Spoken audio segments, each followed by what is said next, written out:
Everybody, it's 3 o'clock. We're here for the 3 p.m. History Dissection. My name is Alex. We are gathered here in the unofficially named Dissection section of Body Odyssey. We haven't come up with a name for it just yet. I like to call it the Chop Shop. If you have a better name in mind, please tell me afterwards. We're going to be cutting something open. That's what a dissection is. We're going to look inside of something, check out the anatomy, look at the different parts. It is a mystery dissection, so let's go ahead and reveal what the mystery item is that we are dissecting. We're going to be dissecting a part of the body, a very important part, a part that you probably use all the time to accomplish a lot of different things, and this is a part of the body that you can see on the outside of the body. Any guesses? Is it your eye? It is, in fact, an eyeball. We're going to be dissecting an eyeball today. Who's excited? Is anybody excited to see it? Oh, very excited. Anybody feeling a little iffy, a little weird about seeing an eyeball cut into? Yeah, I hear you. Your feelings are valid. Dissections are complicated, right? They're a mix of intense and exciting and weird and cool and fascinating. So if at any point it becomes a little too much for you, I invite you to take a break, go check out something else in Body Odyssey, and I will not be offended if you leave midway through because you thought this was disgusting. That's okay. But we're going to be dissecting an eyeball, so all I need to get started is one brave volunteer to donate their eyeball. I like my eyeball. You like your eyeball? Yeah. Understood. All right, fine. No, we're not going to be doing a human eye today. We're going to be doing another animal's eye. This eye has pretty much the same exact anatomy as a human eye, except for one major difference, which I'm excited to show you a little bit later. If you are trying to guess which animal it is, I'll give you a couple of clues. One, the eye is about 2 to 3 times the size of a human eye. This animal usually lives on a farm. This animal has udders. Ow. And this animal likes to go moo. Yeah, what do you think it is? It's actually a chicken. No, it is a cow. You're absolutely right. It's a chicken that goes moo. No, we have some cow eyeballs. We're going to dissect one of them. Are you guys ready to see these cow eyeballs? Yeah. All right. Cow eyeballs in 3, 2, 1. There they are. Awesome. Let's get a little closer. Can we get a little closer? There we go. There they are. Let's see. Oh yeah, there we are. All right, so we're going to use a very important tool to take them out. We got the spaghetti scooper here. And we're going to pick out a couple of good ones here. This one looks pretty good. Look at that. Yum. This is a real cow eyeball. While you look at it, it is looking at you. Keep that in mind. All right, cool. So we got a couple of these. The rest are going to keep enjoying their eyeball pool party until I get to them another day. All right, before we go inside these eyes, let's talk about the outside of the eye. So if you look at the person next to you and you look into their eyes, look into their souls. No, we recognize some of these parts already. We probably know the names of some of these parts. So that small black dot in the middle of our eye is called what? Pupil. The pupil is absolutely right. On the outside of the pupil, we have a part that comes in different colors for human beings. Sometimes blue, green, brown, hazel.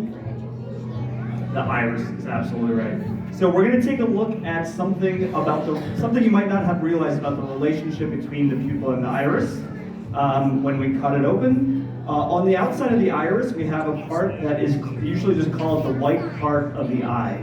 This is pretty advanced. Does anybody know the name of the white part of the eye? It begins with an S.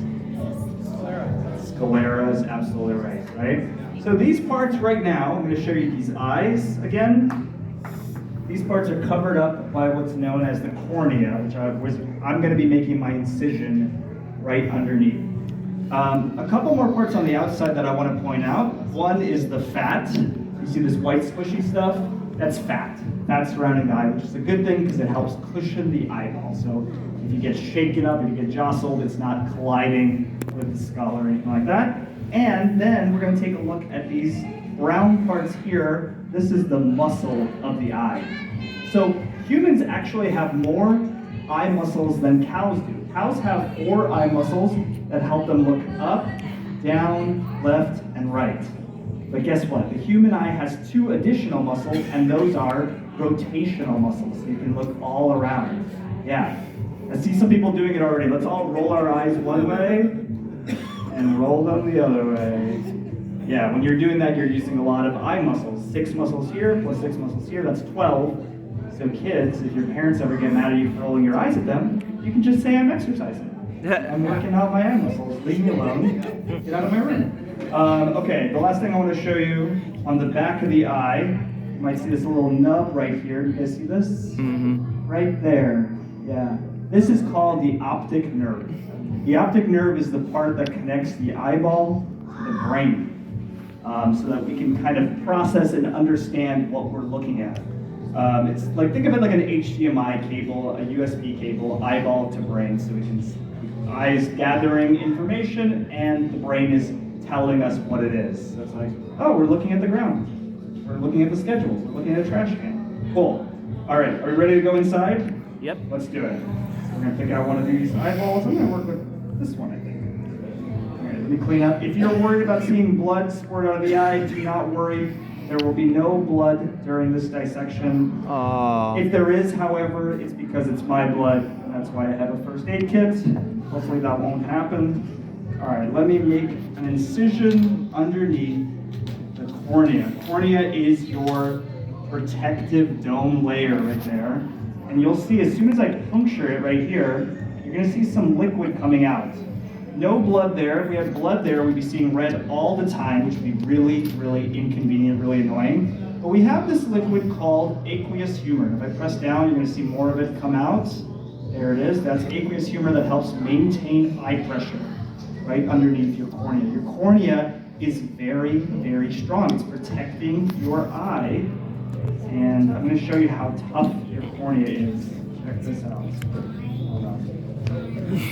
Pull this part out. That's the next part we're going to look at. That's beautiful.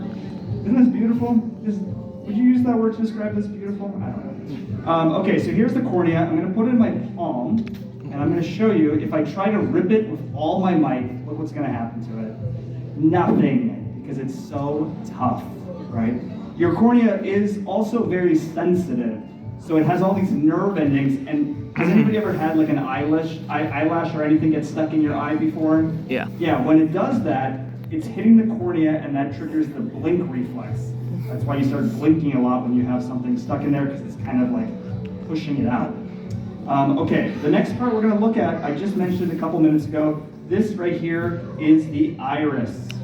There it is right there. It looks a little bit kind of like an olive. And comes in different colors for human beings. It happens to be very dark for cows, but for humans it can be green, hazel, brown, blue, maroon. Your iris color can actually change over time based on age and health conditions. So you might be asking, okay, Alex, we see the iris, but where's the pupil?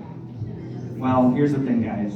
The pupil does not exist as an actual structure. It doesn't have any like physical properties. It's basically the tunnel, the hole right here inside the iris. The iris's job is to control how much light the eye takes in. So if it's really bright, the iris is going to contract to make the pupil really small. And if it's really dark and we need more light, it's going to expand, making the pupil nice and big. So if you ever get a chance, grab a family member or a friend, play with the light switch, and you're going to see their eyes, their pupils get big and small. All right, the next part of the eye is my personal favorite, because it looks like a little marble. Check it out. You have a marble in your eye. This is your camera and telescope lens right here. This is your lens. This helps focus the image to make it sharp and clear. We're gonna test out our lens right now. Everybody take one hand and hold it up to your face. Look at your hand. And now I want you to find something far away, like a building outside or something, and just look at that for a second. Go back to your hand. Go back to that building.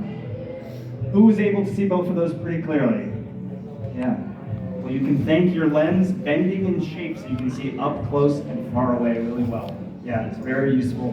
Here's a couple more things about the lens that I find pretty cool. One is that it kind of works like a magnifying glass. You can kind of see the letters peeking out there. And I like to compare the lens to an onion because it has all these layers like an onion does. And if I peel these fibers off, you're going to see them on the tip of my finger right there. What's cool is that as you get older, you get more and more of these fibers surrounding your lens. So if you think about it, in the very middle of this ball are fibers when you first existed as a human being. When you were just a little baby, you have those fibers stick around your whole life and beyond. Cool. All right. Let's compare parts to more food. Who here likes Jell-O? Does anybody like Jell-O? Great. Let's see if you still like Jell-O after this. I'm about to squeeze out the Jell-O of the eye. Oh God. This part's a lot. Here we go. Ready? There it goes. Look at that. This is the Jell-O of the eye. This is not real Jell-O. This is called vitreous humor. So earlier we had aqueous humor. Now we have this stuff called vitreous humor. And this actually takes up most of the eye. About 80% is vitreous humor. It gives the eye its shape. It helps light move through, and it's a great swimming pool for our friend, the lens. Look at that. It's like you're about to fry an egg. All right, cool. All right, I'm gonna ruin one more food, and then I swear I'm done. Okay, right here is a very important part of the eye. It looks a little bit like ginger that you find in sushi containers.